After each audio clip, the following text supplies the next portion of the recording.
Hi, I'm Erin Marcus, former corporate executive turned entrepreneur and founder and CEO of Conquer Your Business. Welcome to the Ready Yet podcast. We're excited to bring you more than 100 episodes of interviews and insights designed to help entrepreneurs get the financial and emotional freedom they need in order to build a business and a life they're proud of.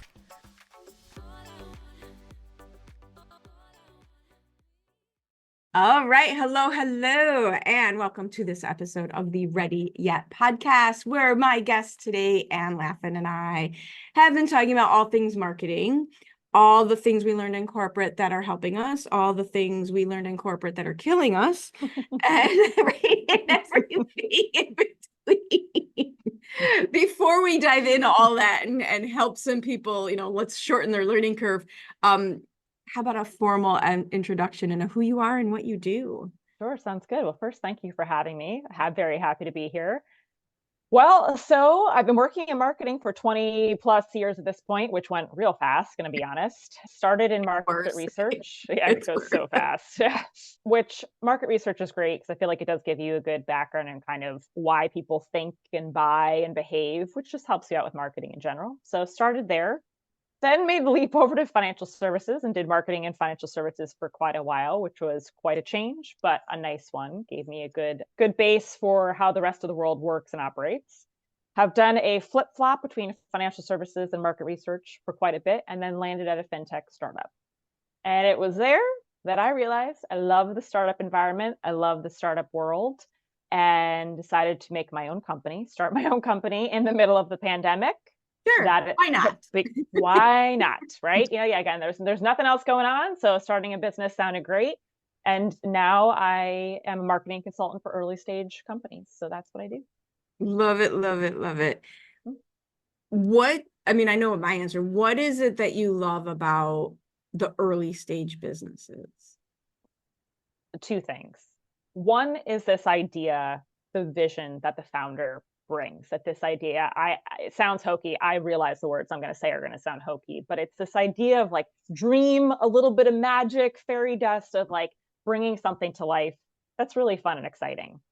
Which with the next piece of it, which is the fast pace environment, the high highs, the low lows, the quick wins, all that is really, really fun and appealing. I love it. And I think you have to have that, at least partially, if you can take resilience and turn it into something you actually enjoy, you're ahead of the game. It's that resilience or lack thereof that that's a make or break. You have got to be able to pick yourself up, dust yourself off, and keep going, because man, there are some days that are not easy. There's a lot of days that are not easy, and that you're tired and confused. And part of this is me speaking as a business owner, but it's also me watching founders work, where I can see the exhaustion on their face some days, but they really believe in what they're doing and they keep going. So it's so true. One of the things, and it often has to do around marketing, interesting enough. I find myself saying, because I talk to a good 10, 20 business owners a week, and they tell me what they have going on, and we're talking about how they can improve their business. And one of the things that I give them the disclaimer that I'm very direct. Like, don't put your safety bubble on. We're very direct. Too many times, small business owners, especially when they're newer, and they're just like, oh, I did this and it didn't work, and I did this and it didn't work, and I did this and it didn't work. And what I will say to them is, well, did you try or did you just start? And most of the time, they really just started. Yep. I agree. And there was no plan. We didn't measure anything. There wasn't. It was just kind of just started. Right. I call it random acts of marketing. Yes. 100%. Go out into the world and do random acts of marketing. Yep. So great. Spaghetti marketing, where you're just throwing it at the wall, it's not super effective. Yeah. So I have to tell you, because it just makes me laugh. I grew up in Chicago, and we have this amazing, amazing Museum of Science and Industry here. And been going there my whole life. And when you say market research, my immediate emotion is nostalgia. Oh, because there was this area at the museum and it was right next to the baby chick display. And I know as an adult, these things didn't go together. It was just a coincidence. But in my child, emotional memory, it went together. But there was a baby chick display with the incubator and the eggs. mm-hmm. And next to it was a market research thing. And even as kids, if you were there at the right time, they would bring you into the room and do market research with you. So my childhood emotion is got market research attached It's to baby baby chicks. chicks. Love it. That is amazing. Right? So I have There, a very nostalgic feeling when anybody says market research. So because I know that's not what that means, no. what do you take from that experience? Like, first of all, give us your definition of market research, and then how does a small business owner, a new business owner, what can they learn from those entities that, like, one of the things I say is we do our research in the marketplace, and there's a beauty to it, but there's also a horror story to it. Like, what did you learn from your market research days besides baby chicks? Yes. Yeah. There weren't a whole lot of baby chicks No, where I was, I but can that tell would you have been were. amazing. I would have loved it. I mean, broad answer, right? Market research, I think, is determining behavior, preference, getting data on Mhm. something consumer related. So a little more detail on that, right? It could be the wording in an ad you see on TV or in a magazine. It could be the way a package looks, right? Your shampoo or your soap. It could be how aware people are of a brand. So there's a lot of different ways that you can do that's kind of formal research. Mhm. But for something like a small business or a startup, market research could simply be calling or emailing your current customers and I don't asking people them, do is that oh, like I have so many people go, I don't know, I don't know, I don't know, I don't know. And I'm like, well, have you asked anybody? And they look at me like this is the most yeah, shocking and obvious answer I could have given them. yep. I don't know why that's still new news. Maybe because it's scary to actually get the answer. I don't know what the actual resistance is there. I think there is some truth to that because I think so many small business owners have a vision and they're so in love with their vision that the last thing they want to hear is that nobody wants to buy their vision. Yes. And there you go. That's why so many startups fail, is because there actually wasn't a need to begin with for the thing that they want to make. And it goes back to the idea of the magic, the fairy dust. Well, listen, if there's nothing to support the magic and fairy dust, it just goes away and it's not magical and nobody cares. So even if you reach out to your consumers or your friends or someone you think might be a consumer to ask them, would you use this? How would you use it? Why would you not use it? Like, get some of that basic information. You can then pivot, be flexible, see if you can make something out of what you have. It's key to know, right? Otherwise, those assumptions can really I tell come us back to hurt you. right, we all have good gut instincts, but our feelings will lie to us. Yep. But the beauty of the small business and the startup is that ability for the very, very quick flexibility. Yes, 100%. It really, you can and you have to be flexible. I mean, that is 100% part of the skill set there. Larger companies, you and I were talking, the pace is much slower. There's so many levels of approvals and things that have to happen for projects to move forward. That really isn't the case in a startup or a small business. Maybe it's a handful of people. Everybody could come to consensus in potentially 10 minutes in the room that you're all working in, and then you move forward. So it's different. So how do you advise people? Because the other flip side of this, one of the things that I talk a lot about is let's put bumpers in the gutters, right? So we don't fall off the cliff on either end. So we need market research so that we vet our offer in some way.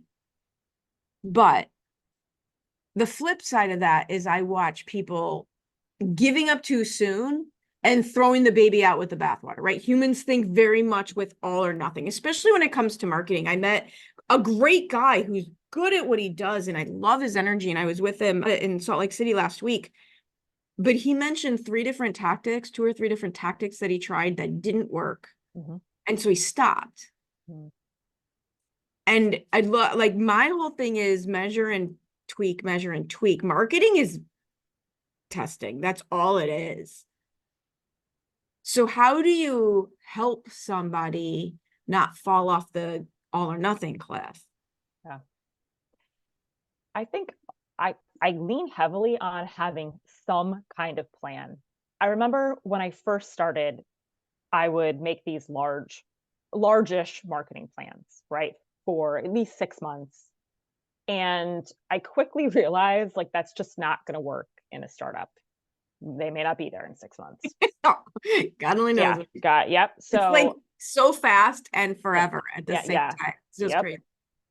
But that doesn't mean that you can't doesn't mean you should not have a plan at all. I agree. So at least if you're planning out, in this example, we have, 3 different tactics or that he used. Well, did we have an objective? Did we know who we were trying to reach? Like, what did we measure? And then to your point, really, like, was it truly a failure? Is it worth going back and testing? Like, how long did we let it run? There are questions you need to ask I agree. to really determine, like, was this truly a bust or did we just not give it enough time? Like 1 week, you can't be like, well, this didn't work. I didn't get any leads in 1 week. Well, of course you didn't. All right. Right. But, No, yeah. you're exactly right. And I think this is one of I think it's a challenge for small business owners who are bootstrapping it. Mm-hmm. They're, I don't want to say desperate in a bad way, but like their life depends on almost every sale. Yep. And if things don't happen fast, they don't happen at all. I get a sense sometimes too, like there's a lot of emotion wrapped up in that. And when people are, like it's their life savings poured into the business, they panic. And like I feel this right now, it's gonna sound hokey too. Like the tightness in my chest of like, oh my God, I've got to sell something. I'm so nervous. Like, we're gonna try this stuff. This didn't work. I'm gonna try this. Like it's frenetic, this panic.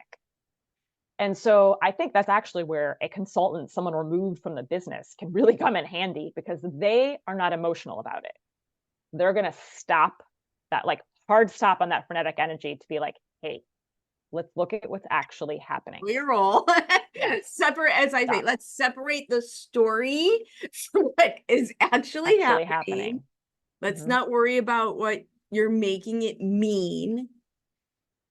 Yep. And because I just did this in my business, what can we salvage? Okay, we didn't get what we wanted. We tried this thing and we didn't get what we wanted, but what did we get? And how can we use it? And sometimes it's so much fun because I literally overnight, feels like overnight, it was probably about 30 days, dropped about 80% of my marketing plan. I'm like, you know what? We're doing all this work. It's not producing the results. Let's take the 20% of the plan that's working. Let's pour more energy and intention into that and just like, literally, could you imagine how freeing it is to give up 20% of the energy it takes and still get the results? Sounds amazing. It sounds really amazing. Because I think, one of the disadvantages of having a small company is that you don't have resources. You don't likely have cash. You don't usually have human capital either. And so if you have too many things running at once, they're likely not being done well. It's hard to track them. And you just you just don't have the resources to make them happen well. So that idea of what can we cut? What's really not helpful? Get rid of them. And things get complicated all by themselves. Oh my God. Like, how come, you mentioned you're an avid runner. Like, how come the things we want in our lives don't happen by accident? You don't get healthy by accident. You get couch potato by accident. Like, if you don't do things with intention, you get the version of it you don't want. Yep. And marketing, I think, is one of those things. It gets very complex very quickly. Yep. because most people, when they, going back to what you're saying about the, you know, the clinchy energy around needing the sale, the instinct is seldom to do less. Like, right? Yes. Like, That's a great point. It is. It's like, how many more things can we add on to the plate? here, let me hit it You're right. harder. Yeah, how can we make this harder rather than smarter? You're right. It is. And I get that. Like, to not be preachy here, it's like, even for myself, I Oh, guess, like, yeah. oh well, I must do more. Like, I have to stop myself. Well, and that's why I think it's important to surround yourself with people who can be that litmus test for you, because I got sucked. I mean, I know this. I do this for my clients. I had it happen to me, and my, you know, my COO, she's much less direct than I am, very pleasantly said, "Can I just reflect back to you for a second when I'm hearing you say," which was her very nice, pleasant Yeah. preface for saying, "What the hell, right? What are you even Yeah. doing? What are you doing? Yeah. What do you even do?" So you're a couple years in now, you're a few Yeah. years in now. Let's shorten some people's learning curves. Let's say if you just don't do that, you'll be ahead of the game. What has not worked for you in your experience? Um, avoidance of the things I don't like. We were kind of talking about this earlier. I have no problem avoiding the things I don't like. I just hire other people to do that. So this is Or why, I like, find a different way. I'm a little bit more of like an ostrich where I kind of bury my head in the sand and like pretend it's not happening. And I found that's not, everyone that listen up, that's not the way to do things. Don't run your business that way. Well, and So but to yeah, your point, there's so much that does need your attention. yeah, That's not a hard place to find yourself in. no, there's a lot of overwhelm. Yeah. And there's a lot of things I'm really good at. We were talking about, like, and I like doing those things. And there's a lot of things that I get overwhelmed with and I don't like doing. And when I've got to, and I want to do great work for my clients, some of the business stuff, the admin stuff gets pushed to the side. But hey, guess what? I still have to run my business. And as silly as that might sound, kind of doing this for the first time, it really has been, I've had quite a learning curve.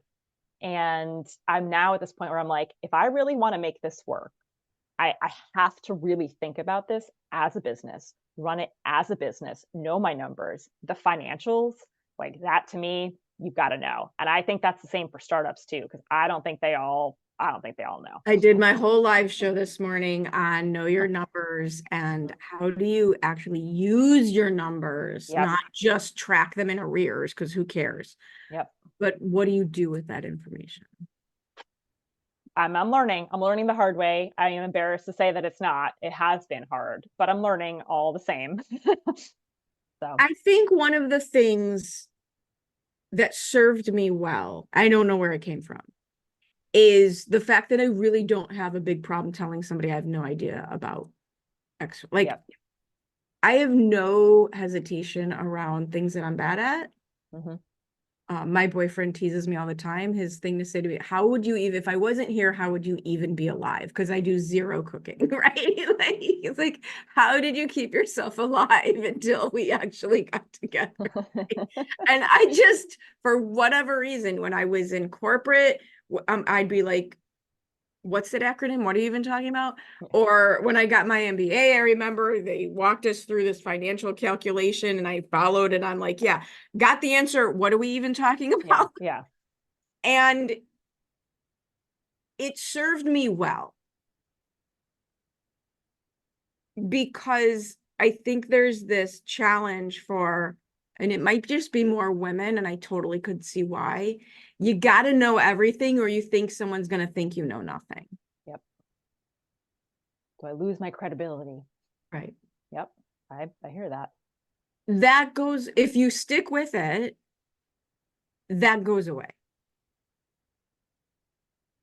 One of the beautiful things about owning what I don't know how to do and what I'm not good at is it frees me up to own what I'm really good at. Mm-hmm. So hang in there. Thank you. You got I'm it. hanging in. I am very resilient at this That point. goes So. right. That'll go away.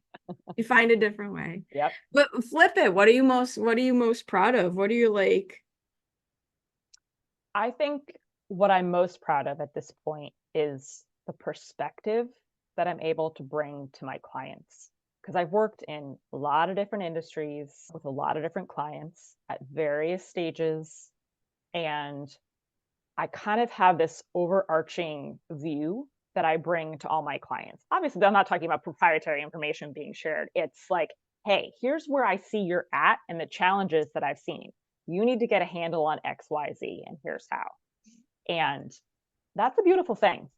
That can be very valuable to a startup that's struggling, that doesn't know what the next step is. I've likely seen it, you No, know? I love that. Like it's you knew what you knew, but now you really Really know. nice. Yes. Right? Because you see these themes over and over again with, when the team is this big, when the team is this big, like there's just these things that keep happening. And I didn't kind of know I knew that until I'm like, oh, well, I've seen this happen before. Here's what's going to happen next. And it's similar. Yeah, Um, absolutely. Absolutely. yeah. So what's next in your business? What do you have coming up? Well, I have been working on diversifying my offering. And one of the things I love and have a lot of experience in is actually email marketing. Mm, And so I'm coming out with an email marketing course. It is for very early stage founders that maybe don't have any marketing support and they're doing all their email marketing themselves, or maybe have a junior marketer that's in there. So that's what I've been working on. Obviously, we're working with my clients, but it's fun. I do find as I'm out in the entrepreneur world more and more and more, it is exciting to give back in make accessible mhm. the information in some way Yeah, to the people who aren't really yet ready and are able yep, to get their own yep, strategist, if it were. totally. Absolutely. So much fun. So if people want to continue this conversation with you so you can help them understand how to avoid the pitfalls and how to not throw the baby out with the bathwater, use Yep. what works, let go of what doesn't. What is the best way for them to get a hold of you? They can find me at finmarketingm.com, and I would love to chat with them. Awesome. finmarketingm.com. Awesome. Thank you so much for your conversation today, Thank you. your time, your energy, your effort. Absolutely love it. Thank you so much. I appreciate it. I hope you enjoyed this episode of the Ready Yet podcast. I truly enjoy bringing these stories of success and inspiration to you.